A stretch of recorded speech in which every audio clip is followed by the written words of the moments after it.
প্রিয় দর্শক, শীত চলে এসেছে, বাতাসে শীতের গন্ধ এবং সেই সাথে ত্বক হয়ে উঠেছে রুক্ষ। চলুন প্রিয় দর্শক, আজ আমরা শীতের রুক্ষতা থেকে ত্বকের যত্নে কি করতে পারি সেটা জেনে নেই।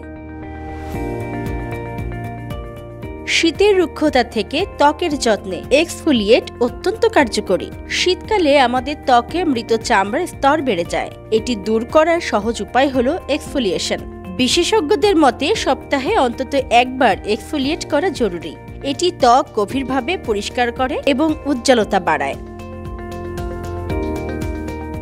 এক্সফোলিয়েশনের দুটি ধরন প্রচলিত। এক, ফিজিক্যাল এক্সফোলিয়েশন। ত্বক যদি বেশি ক্ষতিগ্রস্ত না হয় তাহলে ফিজিক্যাল এক্সফোলিয়েট ব্যবহার করা যেতে পারে। বাজার থেকে কিনতে পাওয়া যায়, আবার ঘরেও তৈরি করা সম্ভব। যেমন আখরোটের গুঁড়া, চালের গুঁড়া, চিনি, লবণ বা কফির সঙ্গে ক্যারিয়ার অয়েল মিশিয়ে প্রাকৃতিক স্ক্রাব বানানো যায়।